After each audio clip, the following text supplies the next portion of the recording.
Let's make a list of the diseases of attitude that can wreck all your chances to do well. One of the words that destroys everything is called neglect. Neglect. And I found this out. A week of neglect could cost you a year of repair. It isn't worth it. So what to be on the lookout for? Here's the list. If you were making it, you'd have the same list I've got. Right? We're not covering anything new tonight. This is a reminding session, not a teaching session. But it doesn't hurt to go over it again. Here's the list. Attitude diseases. Number one is indifference. The shrug of the shoulder. The guy's not even concerned. He's just drifting. This is called the mild approach to life. A disease known as mildness. The guy says, well, I can't see getting all that worked up. Well, to be any kind of winner, you gotta get worked up. There's one problem with drift. You cannot drift to the top of the mountain. And the good Lord said in the closing chapters of the Bible, here's the best way to live, one way or the other. That's best. Hot or what's next best? Cold is next best to hot. Not the half-baked middle, lukewarm, not too hot, not too cold. What a sad way to live. I think what it means is pick a direction and go with everything you got. Just pick one and go. Somebody says, yeah, but what if it's the wrong direction? You'll find out quicker. It won't take you 25 years to wake up and say, oh no, I've been walking the wrong road. I told my staff the other day, next best to prosperity is adversity. If one doesn't get you, pray for the other. We all do better from one of two reasons, inspiration or desperation. Whatever it takes to get you to try harder, read more, set your goals, and go for it. Here's the key to the good life. Learn to put everything you've got into everything you do. Whatever you are doing, pour it on. It will quickly open up into opportunity or quickly disclose to you that you ought to be doing something else. The delusion is, if I had a better job, I'd really pour it on. Here's the next attitude disease, indecision, mental paralysis. The guy can't make up his mind and it becomes a disease. Pretty soon he knows he's got it. The guy says, well, I know I'm on the fence. But he says, what if I get off on the wrong side? Listen, after a while it doesn't matter. Just get off. Any side will do. A life full of adventure is a life full of many decisions. The ones that turn out to be wrong give you better experience to make better decisions. So don't see how many decisions you can get out of, see how many you can get into. That's where the adventure is. So shake off this disease, indecision. The next one is doubt. Doubt's like a plague, and one of the worst is self-doubt. There are many, but that's one of the worst. The guy doubts himself, doubts if it'll last that long for him, doubts if he can do that well, doubts if he can make that much, doubts if he can accomplish all that. A chronic, excellent self-doubter. You can imagine what damage that does to your future. So here's the key. Turn this coin over and become a believer. And there's many things to believe in. One of the majors is yourself. The understanding of self-worth is the beginning of progress. Now, if those three don't get you, this one will. Worry. That's a devastating disease. Worry. Worry causes health problems, social problems, personal problems, family problems. It's devastating. Worry long enough, it'll drop you to your knees. Could reduce you to begging. I know how bad this one is. I used to have it bad. I used to be known as a super worrier, not a super warrior.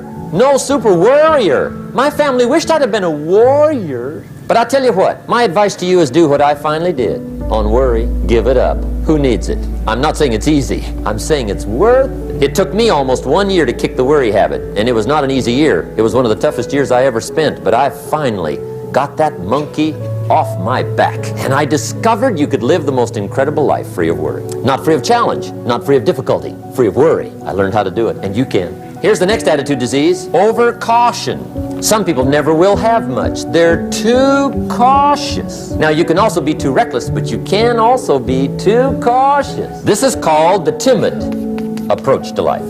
And my caution was always the risk. Risk used to drive me right up the wall. I used to say, what if this happens? It's called the language of the poor. What if this happens? And on top of that, if this was to happen, look at the fix I'd be in. I'd better not try. Then I'll tell you what changed my whole life when I finally discovered it's all risky. The minute you were born, it got risky. If you think trying is risky, wait till they hand you the bill for not trying.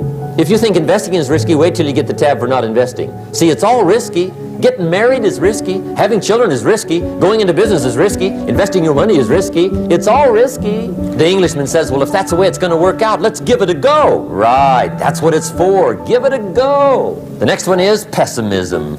Pessimism, the deadly disease of always looking on the bad side, the problem side, the difficult side, checking all the reasons why it can't be done. The poor pessimist leads an ugly life. He doesn't try to figure out what's right. He tries to figure out what's wrong. He doesn't look for virtue. He looks for faults. And when he finds them, he's delighted. How ugly. This is the poor guy looks through the window, doesn't see the sunset. He sees the specks on the window. And this is the poor guy, right, who rushes up, takes such leave of his senses. This guy rushes up and he says, I've got 5 good reasons why it won't work. To the pessimist, the glass is always half empty. To the optimist, the glass is half full. Why would the same measure affect people 2 different ways? Answer, it all depends on how you look at it. Our lives are mostly affected by the way we think things are, not the way they are. Poor thinking habits keeps most people poor, not poor working habits. Most people work hard, but they don't think hard. And Schoaf taught me that the mind is like a factory, a mental factory. And whatever you think about all day long pours ingredients into this mental factory.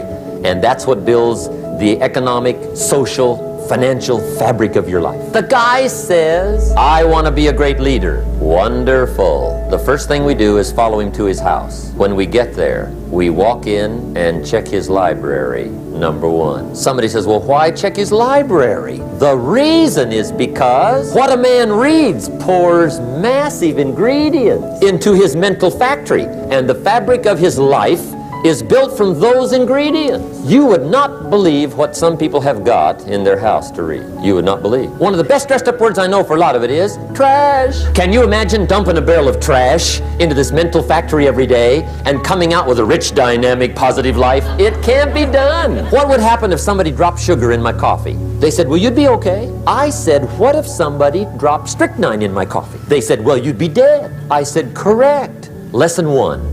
Life is both sugar and strychnine. You gotta be careful. I said, what if my worst enemy drops in the sugar? They said, will you be okay? I said, what if my best friend, even by accident, drops in the strychnine?